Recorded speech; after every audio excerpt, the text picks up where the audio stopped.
ಏನು ನಿಮ್ಮ ಅತ್ತಿಗೆ ಪ್ರೆಗ್ನೆಂಟ್ ಆಗಿರೋದು ನಿನಗೆ ಇಷ್ಟ ಇಲ್ವಾ? ಅಮ್ಮ ಏನು ಅಂತ ಮಾತಾಡ್ತಿದ್ಯಾ ನೀನು? ಅವಳು ಹೇಳಿದ್ರಲ್ಲಿ ತಪ್ಪೇನಿತ್ತು? ಹೋಗಿ ಡಾಕ್ಟರ್ ಹತ್ರ ಟೆಸ್ಟ್ ಮಾಡಿಸ್ಕೊಂಬನ್ನಿ ಅಂತ ಹೇಳಿದ್ಲು. ಅಶೋಕ್ ಇಲ್ಲ ಅಂತ ನಾನು ಇನ್ನೂ ಡಾಕ್ಟರ್ ಹತ್ರ ಹೋಗಿಲ್ಲ ಅಷ್ಟೇ. ಅಷ್ಟಕ್ಕೂ ನಾನು ಅಶೋಕ್ಗೆ ಇನ್ನೂ ವಿಷಯ ಯಾಕೆ ಹೇಳಿಲ್ಲ ಗೊತ್ತಾ? ಬರೀ ಸರ್ಪ್ರೈಸ್ ಅಂತ ಅಲ್ಲ, ರಾಮ್ ಮದ್ವೆ ಬಿಸಿಲಿ ಅವ್ರ ಕೆಲಸನೆಲ್ಲ ಪೆಂಡಿಂಗ್ ಇಟ್ಕೊಂಡಿದ್ದಾರೆ. ಈಗ ನೋಡಿದ್ರೆ ಮಲೇಷ್ಯಾ ದುಬೈ ಅಂತ ಓಡಾಡ್ತಿದ್ದಾರೆ. ಈ ಟೈಮಲ್ಲಿ ನಾನು ವಿಷಯ ಹೇಳಿದ್ರೆ ಅವ್ರಿಗೆ ಅಲ್ಲೂ ಇರೋಕ್ಕಾಗಲ್ಲ, ಇಲ್ಲೂ ಬರೋಕ್ಕಾಗಲ್ಲ. ಅದಕ್ಕೆ ಸುಮ್ಮನಿದ್ದೀನಿ ಅಷ್ಟೇ. ಪ್ಲೀಸ್ ಅಂಜು, ಪ್ಲೀಸ್ ಬೇಜಾರು ಮಾಡ್ಕೋಬೇಡ ಕಣೆ. ನಮ್ಮ ಅಮ್ಮನ ಬಾಯಿ ದೊಡ್ಡದು, ಏನೇನೋ ಮಾತಾಡ್ತಾರೆ. ಇದನ್ನೆಲ್ಲ ನಿನ್ ಕಿವಿಗೆ ಹಾಕೋಬೇಡ. I am so sorry. ಇಲ್ಲ ಅದಕ್ಕೆ ನಾನೇನು ಅನ್ಕೊಳ್ಳಲ್ಲ.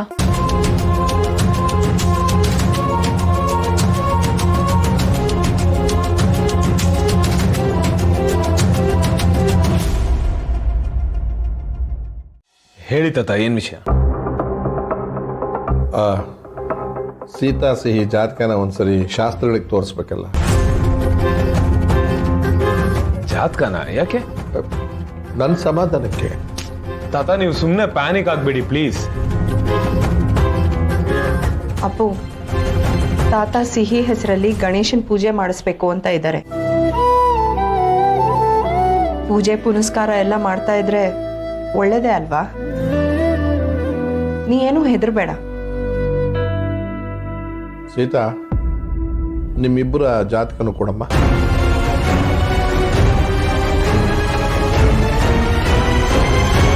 ಯಾಕಮ್ಮ, ಏನಾಯ್ತು? ತಾತ, ನಾನು ಸಿಹಿ ಜಾತಕ ಬರ್ಸಿಲ್ಲ. ಹೌದಾ? ಇರಲಿ ಬಿಡು, ಪರವಾಗಿಲ್ಲ. ಅದಕ್ಕೇನಂತೆ. ಭಾರ್ಗವಿ, ನಾಳೆ ಶಾಸ್ತ್ರಿಗಳನ್ನು ಮನೆಗೆ ಬರೋಣಮ್ಮ. ಸಿಹಿ ಜಾತಕ ಬರ್ಸೋಣ. ಸರಿ ಸೀತಾ. ಅಪ್ಪು, ಹಾಂ ಚಿಕ್ಕಿ, ಒಂದು ನಿಮಿಷ ಬಾ. ಓಕೆ ಚಿಕ್ಕಿ.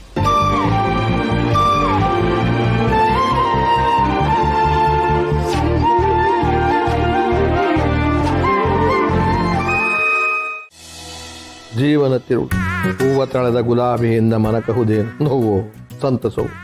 ನೋಡ ಮುಳ್ಳು ಬಾಳ್ಗೆ ಹೂವೇ ದಿವ್ಯ ಕಿರೀಟ ಮದುವೆ ಕಾಲ ಕಟಾಕ್. ಜೀವನದ ತಿರುಳಷ್ಟೇ ಮಂಕುತಿಮ್ಮ.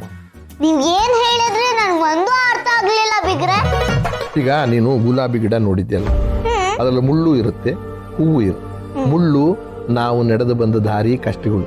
ಹೂವು ನಮಗೆ ಸಿಕ್ಕ ಖುಷಿ, ಸಂತೋಷ. ಕಂಟಿನ್ಯೂಸ್ ನಮಗೆ ಕಷ್ಟ ಬಂದ್ರು ಕೂಡ ಕೊನೆಯಲ್ಲಿ ಸುಖ ಸಿಕ್ಕುತ್ತೆ ಅನ್ನೋದು ಇದ್ರ ತಾತ್ಪರ್ಯ. ನಾನೇನು ಹೇಳಿದ್ರು ನಿನ್ ತಲೆಗೆ ಇದು ಇಳಿದಿಲ್ಲ ಅಂತ ಅರ್ಥ ಆಯ್ತು. ಹೌದು ಬಿಗ್ರೆ, ನನ್ಗೇನು ಅರ್ಥ ಆಗ್ಲಿಲ್ಲ. ಆದ್ರೆ ನೀವ್ ಹೇಳಿದ್ರಲ್ವಾ, ಸೂಪರ್ ಆಗಿತ್ತು. ಇಲ್ಲ ತಾತ, ಸಿಹಿಗೆ ಇಂಜೆಕ್ಷನ್ ಕೊಡ್ಬೇಕು. ಹೌದಾ? ಸರಿಮ್ಮ, ನೀನು ಹೋಗಿ ತಗೊಂಬೋಗು.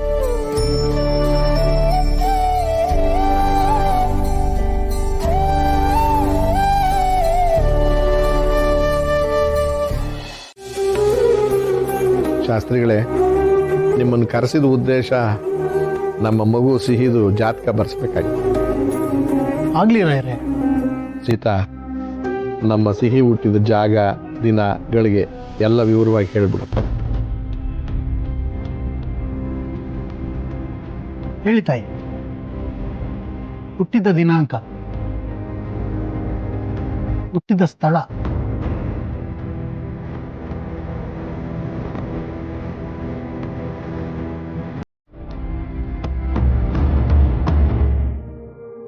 ನಕ್ಷತ್ರ, ಗೋತ್ರ, ರಾಶಿ.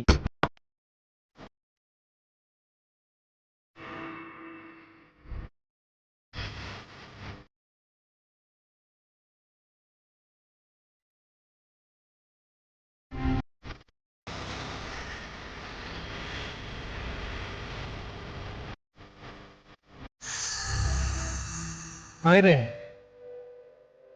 ಈ ಮಗು ಯಾರ್ದು? ಏನ್ ಶಾಸ್ತ್ರಿಗಳೇ ಹೀಗೆ ಕೇಳ್ತೀರಾ? ನಮ್ಮ ಸಿಹಿ ಸೀತಾ ಮಗಳು. ಸಿಹಿ ನನ್ನ ಮಗಳೇ ಸಿಹಿ. ಸರಿ ನಮ್ಮ.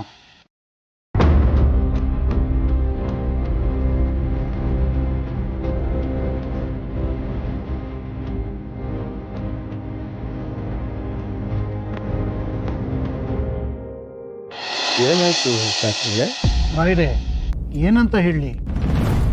ಈ ಮಗುಗೆ ಒಂದಲ್ಲ ಎರಡಲ್ಲ ಸಾವಿರಾರು ಕಂಟಕಗಳಿವೆ.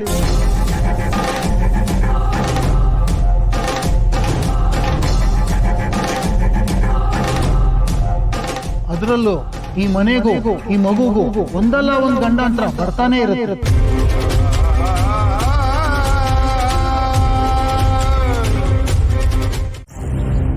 ನಿಮ್ಮ ಅದಕ್ಕೆ ಪ್ರೆಗ್ನೆಂಟ್ ಅನ್ನೋದನ್ನ ನೀನು ಪ್ರೂವ್ ಮಾಡೋದಕ್ಕೋಸ್ಕರ ಟೆಸ್ಟ್ ಮಾಡಿಸ್ಕೋಬೇಕಾ?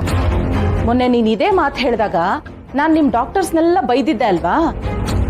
ಆ ಹಠಕ್ಕೆ ತಾನೆ ಈ ರೀತಿ ಟೆಸ್ಟ್ ಮಾಡಿಸ್ಕೊಂತ ಪದೇ ಪದೇ ಹೇಳ್ತಾ ಇರೋದು ನೀನು. ಅಯ್ಯೋ ಇಲ್ಲ ಅತ್ತೆ, ಆ ಥರ ಏನಿಲ್ಲ.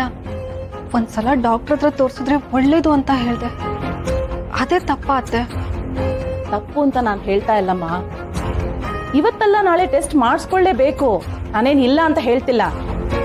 ಬೇಜಾರೇನಂದ್ರೆ ಇಲ್ಲಿ ಹೆತ್ತಮ್ಮನ ಮಾತಿಗೆ ಬೆಲೆನೇ ಇಲ್ಲ. ನನಗಿಂತ ನನ್ನ ಮಗಳಿಗೆ ನೀನೇ ಹೆಚ್ಚು. ಅಳಿಯಂದ್ರು ಅಷ್ಟೇ, ತಂಗಿ ಅಲ್ವಾ? ಹೆಂಡತಿಗಿಂತ ಒಂದ್ ಪಾಲ್ ಪ್ರೀತಿ ನಿನಗೆ ಹೆಚ್ಚು ತೋರ್ಸೋದು. ನನ್ನ ಮಗಳು ಹಾಗೆ ಆಡ್ತಾಳೆ. ನನ್ನ ಸಂಸಾರಕ್ಕಿಂತ ಅವರಿಬ್ಬರಿಗೆ ನಿನ್ನ ಬಗ್ಗೆನೇ ಯೋಚನೆ ಆಗ್ಬಿಟ್ಟಿದೆ. ನನಗಂತೂ ಭಯ ಆಗತ್ತೆ. ಒಂದೊಂದ್ಸಲ ನಿನ್ನ ಯೋಚನೆಯಲ್ಲಿ ತಮಗ್ ಹುಟ್ಟೋ ಮಗು ಬಗ್ಗೆ ಗಮನ ಕೊಡ್ತಾರೋ ಇಲ್ವೋ ಅಂತ. ಮೊದ್ಲೇ ಅಳಿಯಂದ್ರು ತಮ್ಮ ಜೀವನ ತಾವು ನೋಡ್ಕೊಳ್ದೆ ಫ್ರೆಂಡ್ ಕೆಲಸದಲ್ಲೇ ಮುಳುಗ್ ಹೋಗಿರ್ತಾರೆ. ಜೊತೆಗೆ ತಂಗಿ ಜೀವನ ಸರಿ ಮಾಡೋ ಜವಾಬ್ದಾರಿ ಬೇರೆ. ನೀನ್ ನೋಡಿದ್ರೆ ಅವ್ನು ಯಾವನ್ನೋ ಮೋಸ್ಗಾರನ್ನ ಲವ್ ಮಾಡ್ದೆ ಒಳ್ಳೆಯವನ್ನ ನೋಡ್ಕೋಬಾರ್ದೇನೆ ಮದ್ವೆ ಆದ್ರೂ ಮಾಡಿಸ್ತಾ ಇದ್ವಿ. ನೀನ್ ಮಾಡ್ಕೊಂಡಿರೋ ಎಡವಟ್ಗೆ ನನ್ ಮಗಳು ಅಳಿಯನ್ಗೆ 3 ಹೊತ್ತು ನಿಂದೇ ಚಿಂತೆ.